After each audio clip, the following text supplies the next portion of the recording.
And there's this trend in our culture where people want to be called grandma, grandpa on time. Why is that?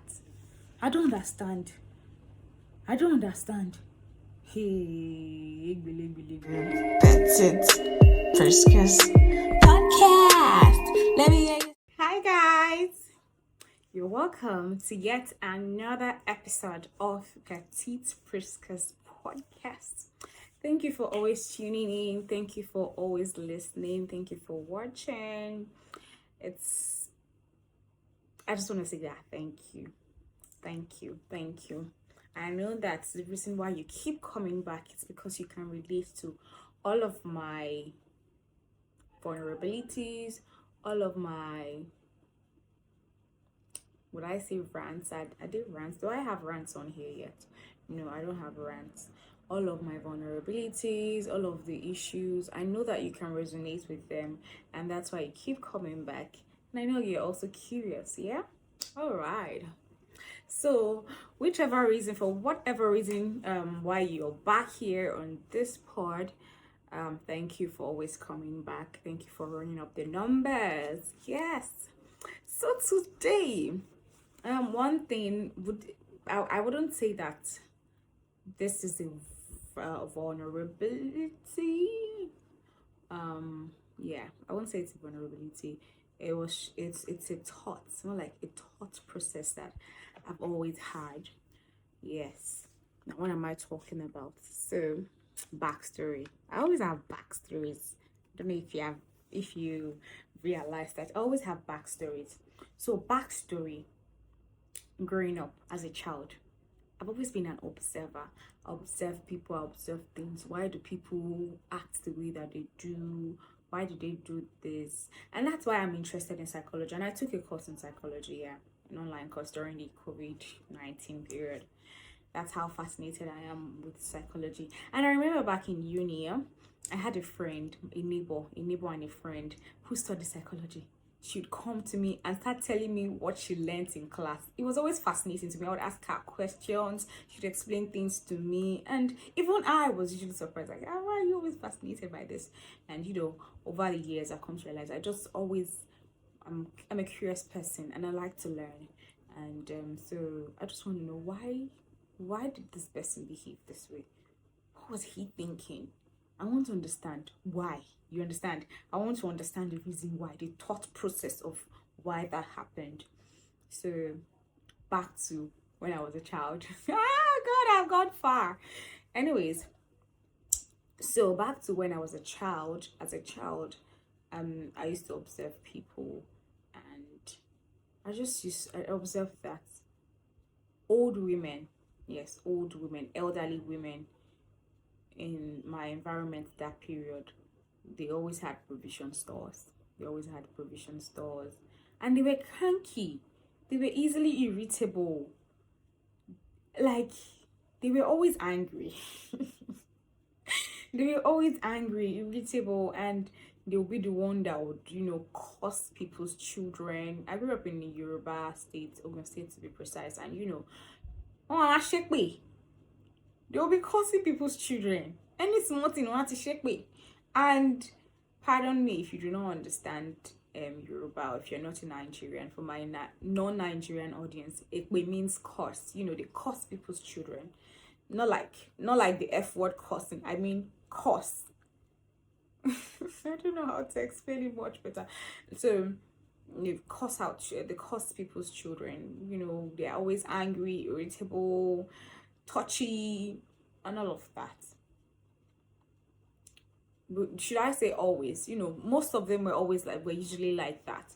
And even people, children, and even parents, they call them certain names. And sometimes they even call them witches because of how cranky, how bitchy, pardon my French, how they behave. And it got me thinking as a child. Gosh, I think a lot. I think that's one of my problems.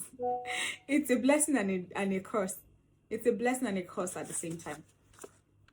So, I got thinking. I'm like, okay, so when I grow old, is this how I'm going to be? Am I also going to have a provision store where I cost people's children? And I didn't look forward to getting old. Can you imagine a small child thinking that thought? Now, it was because I was always on the lookout. I'm like, wait, who do I want to be like when I grow old? Like when I'm elderly? People were not like, there were not enough role models, elderly role models. Now, I had my grandmother, my maternal grandmother, so hardworking.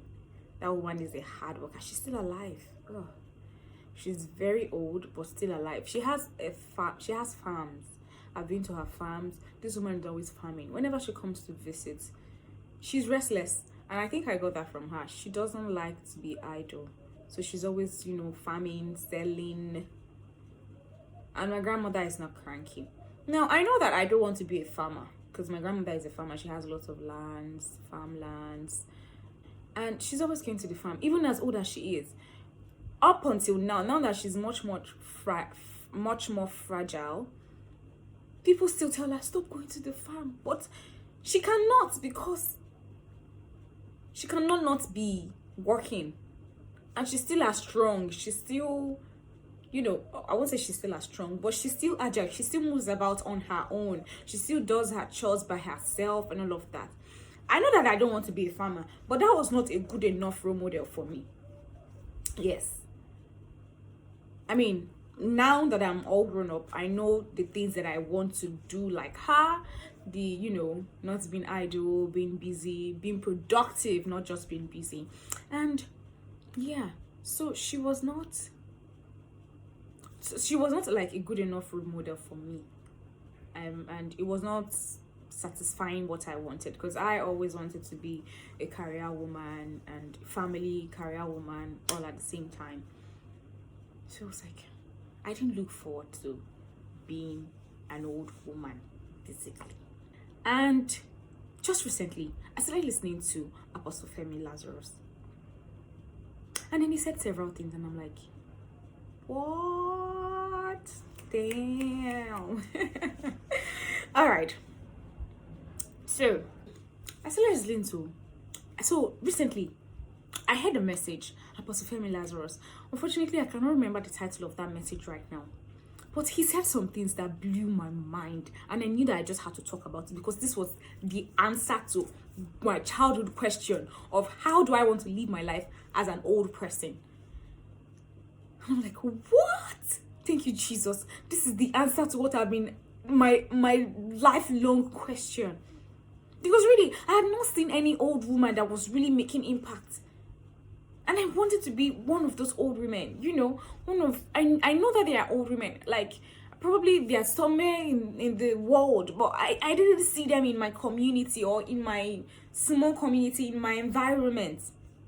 It was something that was bothering me. So what did he say? Enough of all my rolling about, and let me go straight to the point. He said something that in this generation, recently, I didn't know that. He said recently, there are people who want to be called grandmas and grandpas. Well, he didn't say grandpas. I don't know if men are like that, but it's much more common with women. They want to be called grandma at an early age. They feel it sort of gives them sort of privilege and prestige. I think called a grandma at a young age. I mean, wait patiently to get old now. I don't know if I'm saying this right. I hope you're. I don't know. I don't know if this is really hitting. If I'm really hitting the point like I want to. Okay, I'll come back to that part. So, he asked the question. He said, Ibukun Awoshika, how old is she? She's in her 60s. Tony Elumelu, how old is he? But do they look like their age? Do they look 60? If you see Tony Elumelu, do you think he's in his 60s? If you see Ibukun Awoshika, does she look like she's in her 60s? And the answer, truthfully, is no. He went on to say something. He said that when you are in purpose and you act in purpose, Yeah, you look younger than your age. I mean, go and check it truthfully. When you are in your purpose and you are acting that your purpose, you look way younger than your age. Now, of course, it has to do with your mental health. It has to do with your eating habits. It has to do with your habits, basically your routine. I just want to say that. Thank you, Apostle Femi Lazarus. Now, I think I have answers to that particular question of how I want to live my life. When you are in purpose, when you already know your purpose, old age would not be a problem to you. You would not be wondering, oh, what would I be doing in my old age? Would I just be living the miserable life of having a provision store, staying at home, being frail and agile? No offense to whoever, no offense to anybody. I'm sorry. If this offends anybody, I'm so sorry. But I do not mean it that way. I'm just thinking about myself, how I want to behave, the kind of life that I want to live in my old age. And I've really gotten clearance. I've really gotten a clear picture of how I want to live my life. Yes, and that's just what I wanted to talk about. And if you're also out there wondering how you want to live your life, find purpose first. And yeah, the picture will be clearer. It will be much more clearer, just like how it is right now for me. Yes. Thank you for listening to my podcast. It is still Petite Friskas podcast. Please let me know what you think in the comments. Let me know what you think, and let me know what you think if you had this thought, and how you believe in your life, if you can relate in any way whatsoever.